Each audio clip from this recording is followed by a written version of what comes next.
Rinaldo Guelen, vous êtes le peintre de Fellini. Vous connaissez Fellini depuis longtemps? Depuis 1939. Quand lui est venu à Rome, à Rimini, on a travaillé ensemble le journal Marco Aurelio. Et c'est là qu'on s'est connus. Quelles sont les exigences de Fellini? Tout d'abord, il faut dire que c'est très exigeant. Parce qu'il se connaît partout, un peu dans la peinture, dans la musique, dans le décor, dans le costume. Donc, il a des idées très claires. Et le difficile, c'est de l'interpréter toujours. Parce qu'il voit des choses toujours un peu poussées, c'est-à-dire très expressionnistes. Donc, il faut l'interpréter. La difficulté, c'est ça. Ce n'est pas un metteur en scène auquel on peut faire des choses comme ça. Il n'a pas tellement confiance à ses collaborateurs. Il choisit ses collaborateurs, mais il faut tout à fait l'interpréter. Mais pourtant, il travaille pratiquement toujours avec les mêmes collaborateurs et la confiance n'existe pas malgré tout. Ça existe, la confiance, mais c'est lui qui dirige la chose. Donc, pas qu'il se méfie, mais de toute façon, il donne une indication très précise, il faut l'interpréter. C'est ça la difficulté. Est-ce qu'avant un film, il vous réunit, il discute avec vous? Est-ce qu'il vous raconte son film avant? Non, jamais. Non. Jamais. Alors vous travaillez finalement à partir de quelles indications avec lui? Bien sûr, il commence à dire, moi j'aurais l'intention de faire une chose comme ça. Alors, on commence à faire des croquis. Alors, il lui donne des indications. D'abord, il fait lui-même un croquis. Et puis, il commence à dire, il faut donner une atmosphère comme ça. Et doucement, on arrive à l'interpréter. Et des fois, à la fin, un quart d'heure avant de tourner la scène, il fait faire des changements terribles. C'est-à-dire, des fois, un tableau, il va modifier complètement. Je pense même que son interprétation va être changée au moment que la scène va être tournée, des fois. Depuis combien de temps vous travaillez sur ce film Casanova, pour tous ces tableaux qui nous entourent là? Depuis un an. Donc ça, en quelque sorte, Monsieur Guelen, c'est le plan général de travail, puisque vous avez résumé ici en croquis tous les tableaux qui sont dans cet atelier. C'est ça. Lui nous a demandé une galerie de tableaux très sombre. Donc on a étudié d'abord l'emplacement des tableaux. Puis on a fait un choix de croquis pour avoir des types de personnages, n'est-ce pas? Il y a beaucoup de personnages. Et c'est à partir de ça que Fellini choisit, en fait. Il choisit les personnages. Oui. Une fois choisi les personnages, alors on a commencé à faire des études pour avoir un effet de lumière, presque noir et blanc, avec un tout petit peu de couleur. Puisque la chaîne, ça doit toujours rester très sombre. Encore une fois, choisi le personnage juste, on a fait le tableau définitif. Les croquis de Fellini, ils ne traînent pas longtemps dans votre atelier? Pas du tout, parce que tout le monde, il va les piquer. Donc c'est très difficile de les garder. Chaque visage a son type de perruque particulier. Et ça date bien. Alors finalement, le détail des manches, le costume, les perruques, finalement, la préparation d'un seul tableau prend un temps considérable. Évidemment.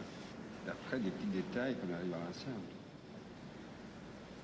Donc ça, c'est le premier personnage qu'on a fait.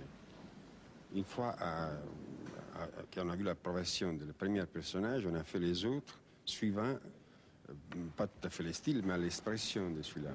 Ce sont toutes ces expressions, tous ces visages, tous ces portraits, ce sont des créations originales. Ça n'a pas été pris dans des documents. Non, on nous a dit, justement, puisque la chose, ça passe à travers 300 ans. Oui. Il faut regarder le style des peintres qu'ils ont vécu à ce moment-là. Oui.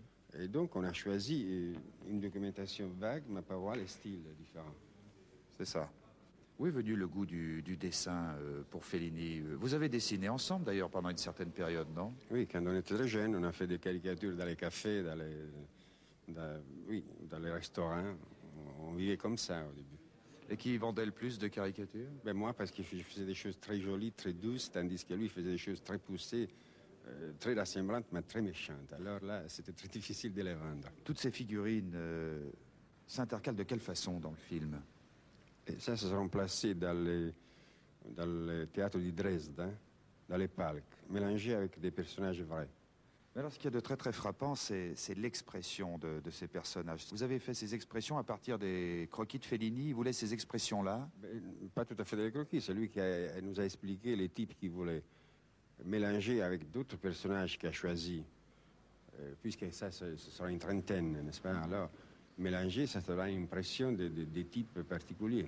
Pour les tableaux, les têtes, il n'a pas fait des croquis. Il nous a expliqué les types de personnages qu'il voulait. Ça, par exemple, c'était des ancêtres dégénérés, tous des gens fous, qui doivent regarder d'une certaine façon. Donc, nous, on a fait des choses, et puis alors, en regardant, il nous a donné des explications, moins fous, plus floues, moins folles, vous comprenez? Et aussi dans le style de la peinture, parce que c'est une chose qui passe à travers 300 ans des personnages, et donc ça va changer aussi le style de la peinture. Est-ce que ce n'est pas finalement très décevant pour un artiste, pour vous et puis vos collaborateurs, de travailler, de faire des choses finalement très belles et qui ne durent que l'espace d'un film? Ça, c'est un peu triste. C'est un peu triste. Mais on a quand même une satisfaction. C'est-à-dire quand la scène est tournée, on voit que tout le monde essaie de couper un morceau de tableau pour l'emporter à la maison. Ça nous donne un peu des affiches que c'était bien fait. Alors il me dit non, c'est pas ça parce qu'il faut prendre l'époque quand les affiches étaient mal imprimées. Donc il faut donner une impression des affiches mal imprimées. Et la recherche, lui, il part déjà avec une recherche très précise, vous comprenez? Et doucement nous amène à son idée. Arrivez-vous personnellement à sauver votre liberté de création par rapport à une aussi forte personnalité que celle de Fellini? Eh bien, il faut penser que d'abord il faut avoir énormément confiance dans le metteur en scène. C'est-à-dire il faut croire à ce qu'il pense lui-même et s'adapter à sa personnalité. Oui. Vous avez quelquefois des différends ensemble sur un tableau Et souvent, oui, on a des contrastes très Alors comment ça amicaux. se passe? Alors comment ça se passe? On discute longtemps? On discute longtemps, et à la fin, lui, coupe net et dit « Bon, tu as raison, mais il faut faire comme ça, parce que moi, je veux comme ça. » Est-ce que Fellini contrôle les expressions justement de tous ces portraits que nous voyons? Est-ce qu'il les regarde attentivement? Il contrôle tout. Plus que les expressions aussi, hein, aussi l'ensemble de la chose, c'est-à-dire la lumière, moins couleur, plus noir et blanc, parce que lui, il voit déjà la scène définie. Et donc lui-même, il peut donner une suggestion de ce qu'il veut. Cerca di mettere sotto quelli che sono già più definiti però. Per esempio questo qui che è meno finito, meglio che lo metti sopra. Ecco, metti l'armidio e lo metti sotto al posto di Quella specie di coso là. Insomma, quelli che vedete più definiti li mettete sotto, quindi se mi avvicino qui allora. Senza tenere assolutamente la definizione che erano i disegni iniziali. No, no, dicevo a Rinaldo. No, puoi accendere. No, ma va bene. Se va bene la lumière proprio. No, dicevo a Rinaldo che in tutti i fondi. Tutti quanti poi una vedatura passandola su tutto in modo che tutti quanti si allontanano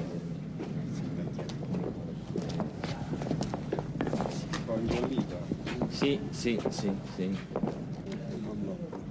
E poi l'invecchiamento di questi quadri anche con delle belle crepe dentro, cioè delle spiegazzature di tela.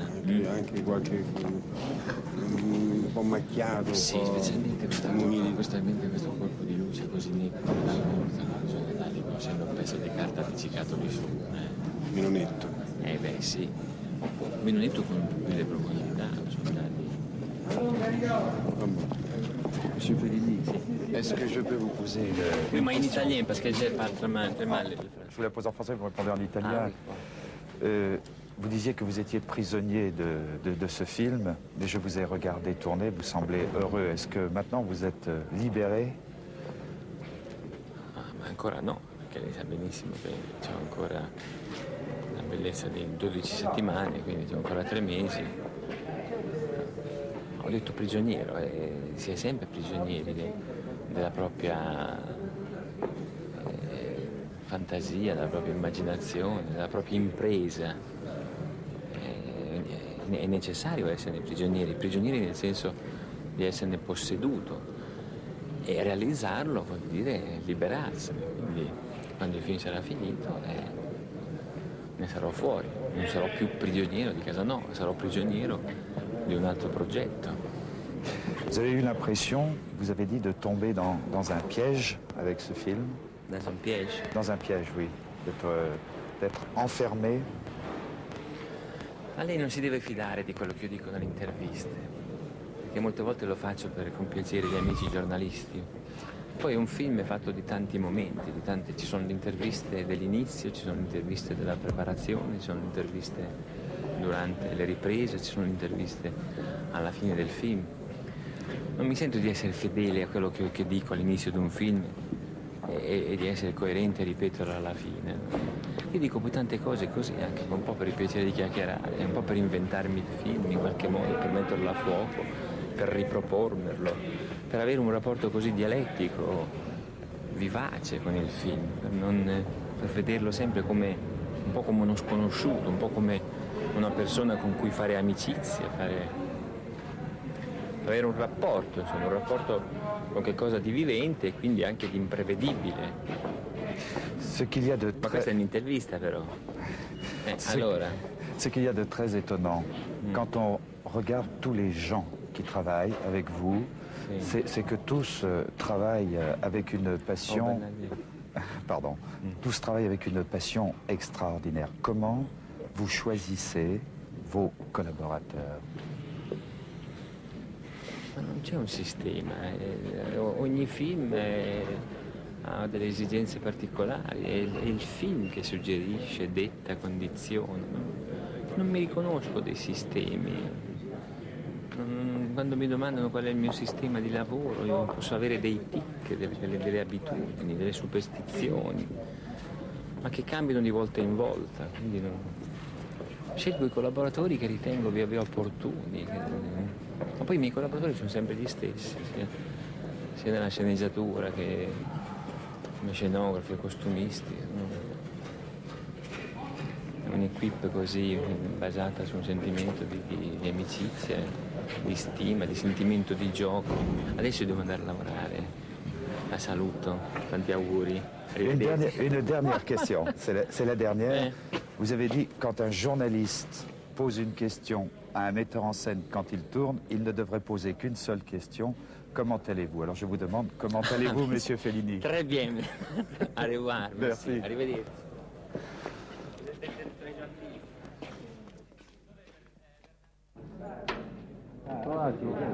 Tutto largo, maestro.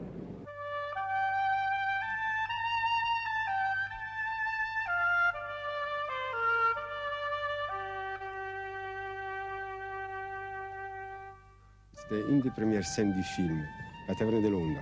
La taverne de Londres. Oui, la scène avec la fille géante. Oui. Alors, c'était tourné, une des premières choses qu'on a tourné. Et puis, ils étaient en train de le démonter, mais depuis qu'on a su qu'ils ont volé la pellicule, alors ils ont arrêté de le démonter. C'est-à-dire que Fellini va retourner ces séquences volées? Forcément, parce que les pellicules, je crois qu'ils étaient trouvées, oui, mais c'était abîmé. Qu'est-ce qui se passait dans ce décor? C'était une scène très mouvementée avec des marins qui mangeaient, qui jouaient avec des filles. Et puis il y avait un grand fait avec des poissons frites, avec des boissons. C'était une scène très riche, très mouvementée. Et maintenant, ça donne la tristesse de voir comme ça tout abîmé. La construction, c'est en quoi ces immenses tonneaux? C'est fait de quoi? Il y a une armure. Armure en bois que l'on voit là, ça c'était un tonneau, ça. C'est ça, oui. Oui. Et puis alors, c'est de la toile avec... c'est fait avec les pinceaux. C'est peinte. C'est vous qui avez fait le bateau que l'on voit là-bas? C'est ça, les fresques au fond, oui. Oui. Ah, et puis voilà encore un décor de Casanova, c'est le décor de la fête turque. Il faisait partie des séquences volées, non?